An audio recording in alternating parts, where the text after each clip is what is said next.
What about self efficacy? Last time we talked about social media fatigue, but this continues. There's a line of terms and definitions that we need to follow. Let's talk about social media and self efficacy.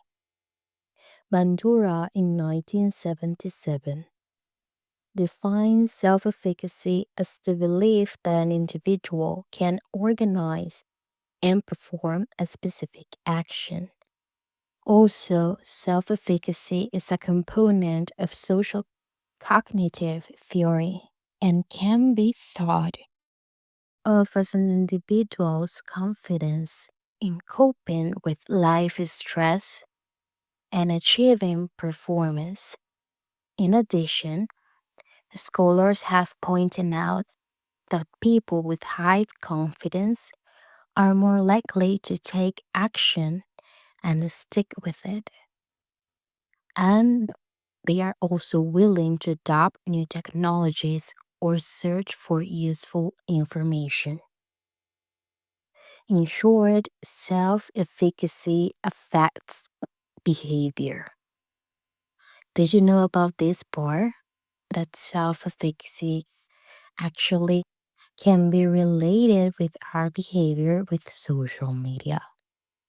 For me, it is fascinating that we have to take into account different terms and different paths in order to comprehend in full what this word and this is about.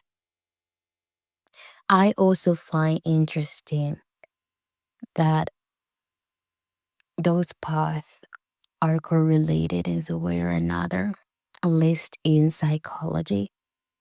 And also, if you just choose one of them, it's not going to reveal everything that it has to tell about how does this come from and why. Research has found that media use experience has a positive effect on social self efficacy. As a result, users' perceived ability to use social media in an increase, it increases itself, and their willingness to share information increases as well, resulting in happier feelings. In addition, Burden and Nettmeyer in 1999 proposed social media confidence as the ability of users to perceive their ability to process content on social media. Also, have been argued that social media self efficacy is the degree to which users perceive social media self efficacy, and their confidence will increase their willingness to use social media. In conclusion, social media enable people to distribute a wide range of information by creating and sharing content across a diversity of applications such as blogs, wikis, and ratings or question and answer websites. As usage of social media continues to grow, this is further enhanced by its variety and mobility. The proportion of online information filtered in some manner through social media is swiftly increasing. Yet, there is substantial variance in the quality of the information available through social media. And that is something we were talking about in the past video. We aren't talking about the same content relation over and over again. We're talking about when we scroll down, We can have in a manner of 1 hour more than 10 to 15 different topics and subjects just in that short amount of time, which is quite fascinating. Why algorithms want us to not focus on just one single matter at a time? Why is it necessary for us to see more than 10 different non related topics at a time? It can be quite disturbing just by thinking about it. What's the main purpose behind it? Some people might ask. And still, algorithms keep changing without even noticing. What's their main purpose? What's their objective? If we don't even have one now while we scroll in social media. The social media environment allows the sharing of information between widely dispersed and frequently unknown individuals, and cues that traditionally have served to aid people in determining the trustworthiness of a source or a message are often obscure or absent in this online environment. This reminds me of Reddit when we have different anonymous accounts. You can pick up the username that you want, but you don't have to share about your life, your face, or anything.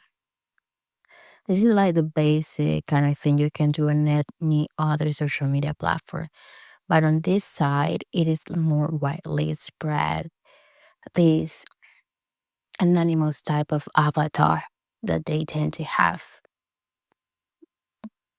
So having this access to different communities with a bunch of people that only have one thing in common, it's quite unique because you can have a sense of community, but at the same time, you don't know the individuals on it.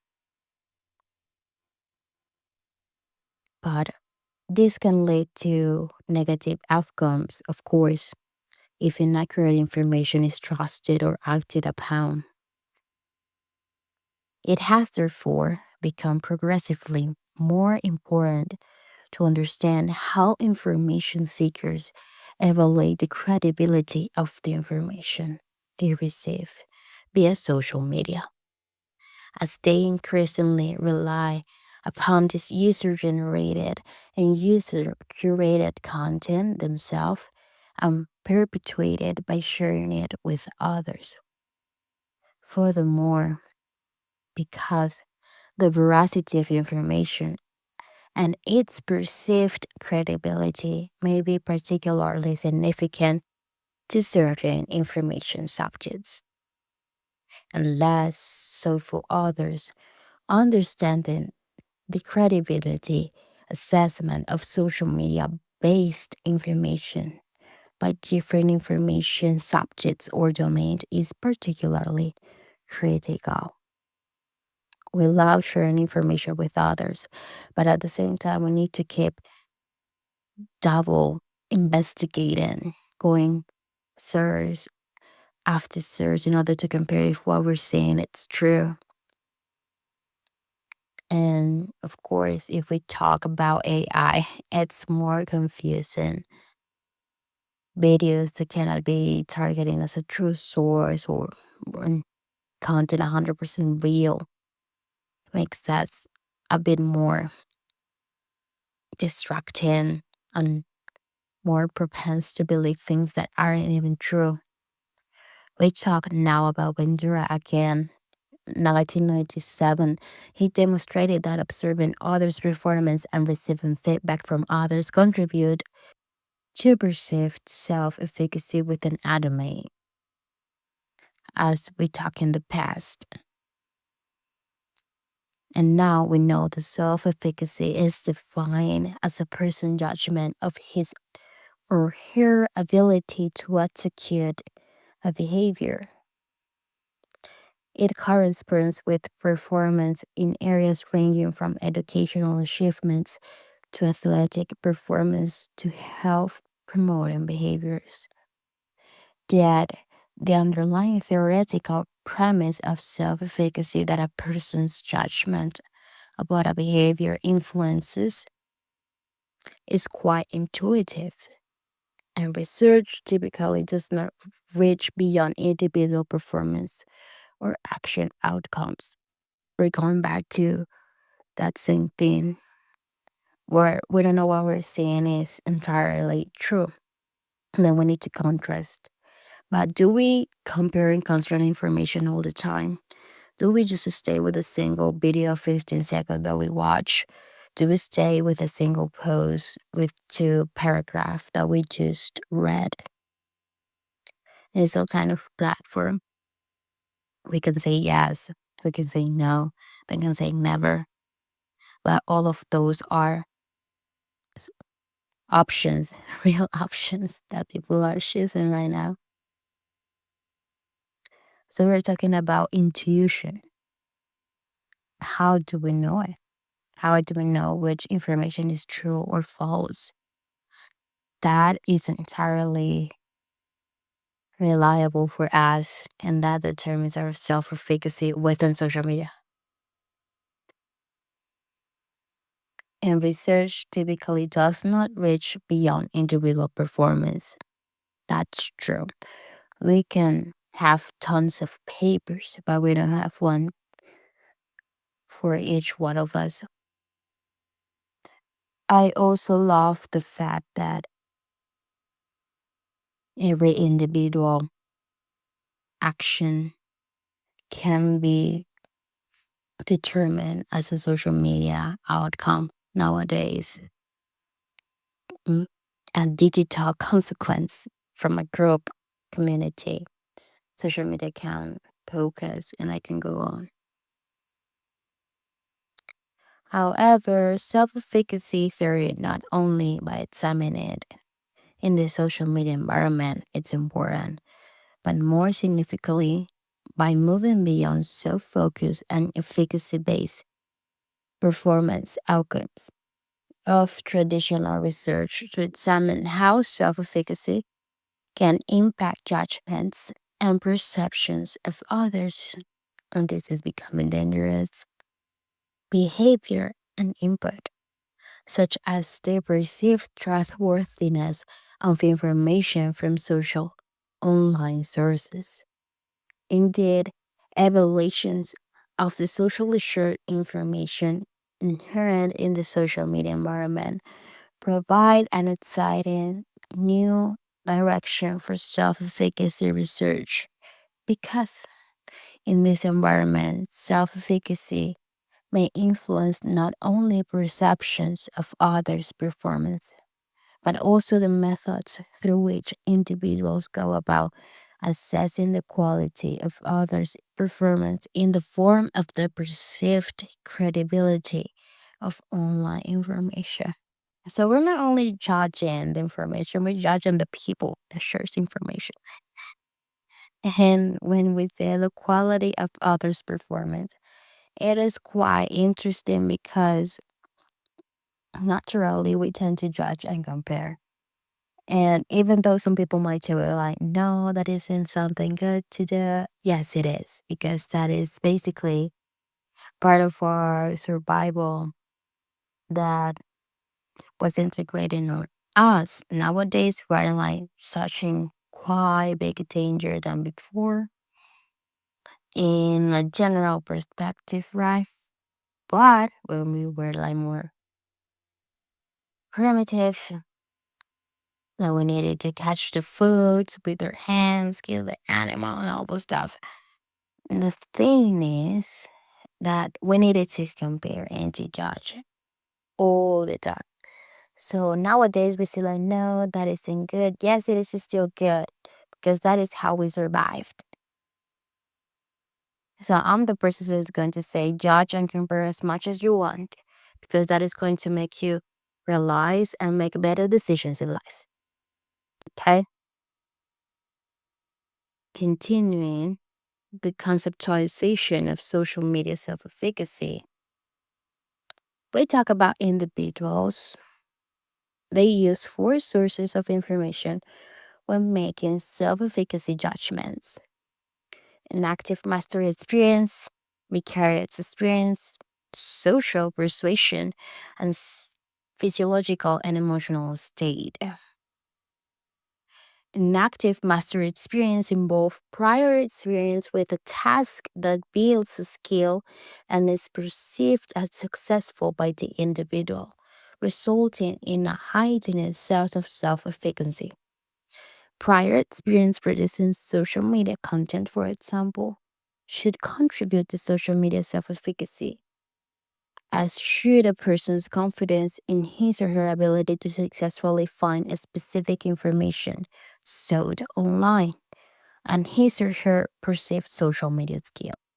The second source of efficacy information is vicarious experience, which entails observing others' successful or unsuccessful performance in order to make a referential comparison and model successful behavior. This can also be pretty evolved in some kind of marketing method when you need to track successful example of others in order for you to replicate in your own business or strategic outcome. So you're going to copy someone's ads content or something like that, or at least replicate their process in order for you to achieve what they did. So this is something that isn't entirely attached to it, but you can go and tap on that too, following the same line. Consuming social media content such as reading or viewing blog entries, comments, or videos created by others, for example, should contribute to a person's level of social media self-efficacy via vicarious experience. Because browsing this content entails observing others' performance in the social media environment. So we're constantly observing also in digital environments. Mm, We tend to say like, oh, I'm a person that tends to observe groups of people. I'm real observant. You can also be on social media platforms for you to know. The third source of information that affects self-efficacy perception is social persuasion on performance feedback. Positive feedback tends to encourage self-efficacy perceptions, while negative feedback weakens them. Online, the level and type of feedback that will be comments about content procedures, contributions, and others received can influence the amount of information contributed to a website because someone must first contribute content in order to receive any feedback or post about this content from other users. His or her level of content production, for example, should again contribute to perceived social media efficacy. The fourth source of efficacy information is an individual's physiological and emotional state, which impacts self efficacy perceptions, mostly in physical pursuits or other activities, which strong emotional reactions or arousal make you anticipate a success or failure and affect performance. These states, however, are not expected to impact perceptions of self efficacy in the online environment to the same extent as the other three sources, because physical impairments or strong emotional reactions are less likely to occur frequently in thoughts impact efficacy perfections than social persuasion, vicarious experience, and inactive mystery experience. We also can talk about the reaction, physical reactions, but also as an ideas when we see some type of trend and then you want to do it at your home and your house and people say like, no, it's too dangerous, but you ended up doing it. It could be another example that isn't like an immediate physical reaction, but you ended up copying some type of action that you saw online. Although self-efficacy has yet to be explored in the context of social media specifically, scholars have used self-efficacy to examine performance using contemporary technologies such as computers and the internet. The internet, however, is a broad environment, and people who are efficacious in one area, for example, using the web to access and send email, may be much less efficacious in another, for example, using social media. In fact, some scholars have differentiated between influences defined as higher level competence with computers, email, and the web, respectively. This suggests that a person's self efficacy with the internet generally may differ from his or her perceived efficacy with social media and should therefore be distinguished from it. Thus, drawing from Bandura's theory of the sources of information that inform self efficacy's judgments, social media self efficacy is based upon a person's level of social media content production and consumption, perceived social media skill, and confidence in his or her ability to successfully find information online. Do you want me to go on? This is an interesting paper I'm also thinking about. I will put down the name of the two papers that I use right below. Do you have any comments? Do you want me to continue this topic? I think this is really, really interesting. And we're going deeper and deeper in the psychological rabbit hole of social media and human behavior. Thank you so much for being here and have a nice rest of your week. Bye bye.